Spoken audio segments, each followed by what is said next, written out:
ನನ್ನ ವಿದ್ಯಾಗುರುಗಳು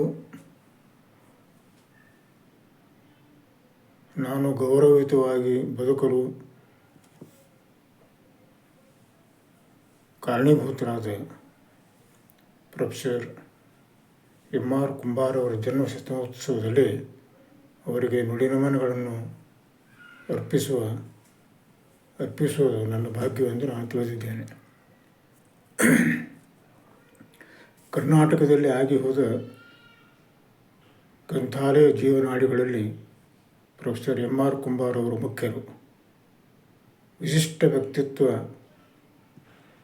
ಸ್ವಪ್ರತಿಭೆಯ ಪ್ರತೀಕವಾಗಿದ್ದವರು ಗ್ರಂಥಾಲಯ ವಿಜ್ಞಾನ, ಗ್ರಂಥಾಲಯ ಸೇವೆ ಕುರಿತು ವಿಗತವಾಗಿ ದುಡಿದರಲ್ಲದೆ ಪ್ರತಿಭಾವಂತ ಗ್ರಂಥಾಲಯದ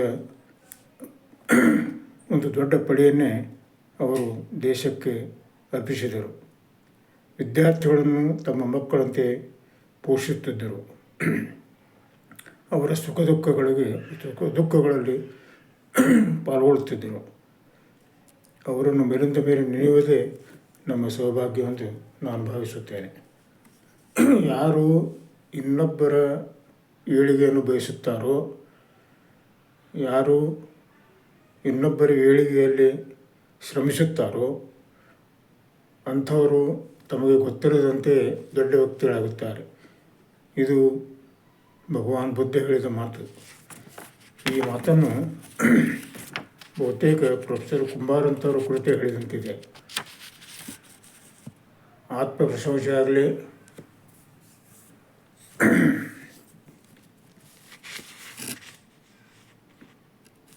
ಪರನಿಂದೆ ಆಗಲಿ ಅವರ ಸಮೀಪ ಸುಳಿಯಲಿಲ್ಲ. ಪರೋಪಕಾರದಲ್ಲಿ ಸಂತೋಷಪಟ್ಟ ಮಹಾ ವ್ಯಕ್ತಿಯವರು.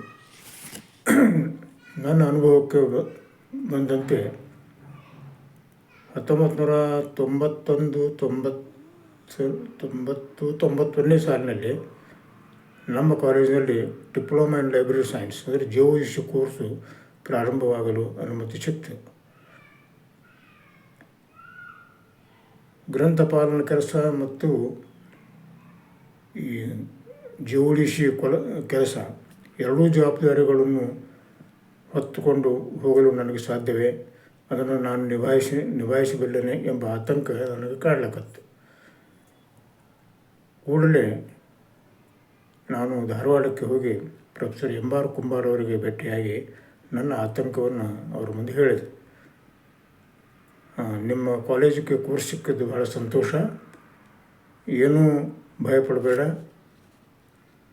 Don't worry, I am with you ಎಂದು ನನ್ನ ಬೆನ್ನು ತಟ್ಟಿ ಪ್ರೋತ್ಸಾಹದ ನುಡಿಗಳನ್ನು ಹೇಳಿದರು. ಅವರ ಒಂದು ಆಶೀರ್ವಾದದಿಂದ ಪ್ರಾರಂಭಗೊಂಡ ಕೋರ್ಸು ಸುಸೂತ್ರವಾಗಿ ನಡೆಯುತ್ತಲ್ಲದೆ ಸುಮಾರು 500ಕ್ಕೂ ಮೇಲ್ಪಟ್ಟು ವಿದ್ಯಾರ್ಥಿಗಳು ಡಿಪ್ಲೊಮಾ ಸೈನ್ಸ್ ಕೋರ್ಸ್ ಮುಗಿಸಿದರಲ್ಲದೆ 100 ಜನ ವಿದ್ಯಾರ್ಥಿಗಳು ಅಸಿಸ್ಟೆಂಟ್ ಲೈಬ್ರರಿಯನ್ನಾಗಿ ಬೇರೆ ಬೇರೆ ಕಾಲೇಜುಗಳಲ್ಲಿ ಸಾರ್ವಜನಿಕ ಗ್ರಂಥಾಲಯ ಇಲಾಖೆಯಲ್ಲಿ ಸೇರಿಸುತ್ತಿದ್ದಾರೆ. ಇದು ಪ್ರೊಫೆಸರ್ ಕುಂಬಾರ್ ಅವರಿಗೆ ಸಲ್ಲಬೇಕಾದ ಒಂದು ಗೌರವವೆಂದೇ ನಾನು ಭಾವಿಸುತ್ತೇನೆ. ಅವರೊಬ್ಬ ನಿಷ್ಠಾವಂತ ಕರ್ಮಯೋಗಿ. ವಿದ್ಯಾರ್ಥಿಗಳನ್ನು, ಸಹೋದ್ಯೋಗಿಗಳನ್ನು ಯಾವಾಗಲೂ ಹುರಿದುಂಬಿಸುತ್ತಿದ್ದರು. ಒಳ್ಳೆಯದನ್ನು ಆಲಿಸುವಲ್ಲಿ, ಓಲೈಸುವಲ್ಲಿ ಖುಷಿಪಡುತ್ತಿದ್ದರು. ಈ ಮಾತಿಗೆ ನಿದರ್ಶನವೆಂಬಂತೆ ಒಂದು ಪ್ರಸಂಗವನ್ನು ನಾನು ತಮ್ಮ ಮುಂದೆ ಹೇಳಬಯಸುತ್ತೇನೆ. ಅದೇನೆಂದರೆ 1988ರಲ್ಲಿ ನಾನು ನೆಗಚಾಟಿಕೆ ಎಂಬ ಒಂದು ಪುಸ್ತಕವನ್ನು ಆ ಪುಸ್ತಕ ಸುಮಾರು 500 ಕ್ಲಾಸಿಫೈಡ್ ಜೋಕ್ಸ್ ಅಂತೀವಲ್ಲ, ವರ್ಗೀಕೃತ ಜೋಕ್ಗಳ ಸಂಕಲನ. ಆ ಪುಸ್ತಕದ ಪ್ರತಿಯನ್ನು ಅವರಿಗೆ ಪೋಸ್ಟ್ ಮೂಲಕ ಕಳಿಸಿದ್ದೆ. ಆಗ ಅವರು ಮಣಿಪಾಲ ವಿಶ್ವವಿದ್ಯಾಲಯದ ಗ್ರಂಥಪಾಲಕರಾಗಿದ್ದರು. ಆ ಪುಸ್ತಕವನ್ನು ಓದಿ ಖುಷಿಪಟ್ಟು ಅವರು ಬರೆದಂಥ ಪತ್ರವನ್ನೇ ತಮ್ಮ ಮುಂದೆ ಓದಲು ಬಯಸುತ್ತೇನೆ. ಅದು ಈ ರೀತಿ ಇದೆ. My dear Pandit, I am in receipt of your book entitled Negativatike, which is quite useful for me here, where we don't see Kannada books at all. At the same time, my wife is using it quite much often. At the same time, I congratulate both of you for bringing out the useful reference work.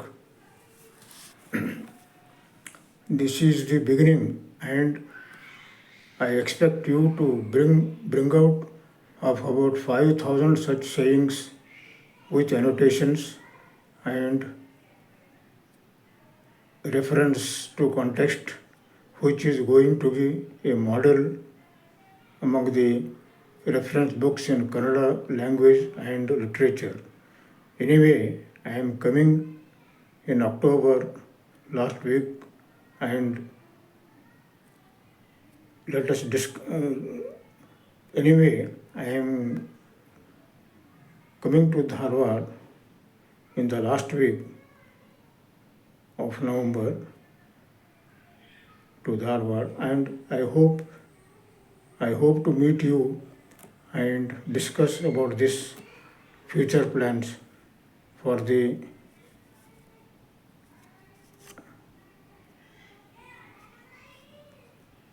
publication etc. More in person. Please convey my best wishes to Professor Shimpi also. Yours affectionately. ಈ ರೀತಿಯಾಗಿ ಅವರ ಬರೆದ ಪತ್ರದ ಸಾಲುಗಳು ನನಗೆ ಆಶೀರ್ವಾದವನ್ನು ತಿಳಿದು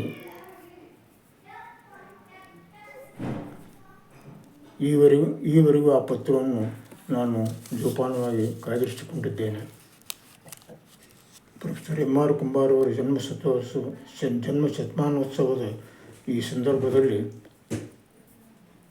ನನ್ನ ಹೃದಯ ತುಂಬಿದ ಭಕ್ತಿಪೂರ್ವಕ ಗೌರವಗಳನ್ನು ಅವರಿಗೆ ಅರ್ಪಿಸುತ್ತೇನೆ.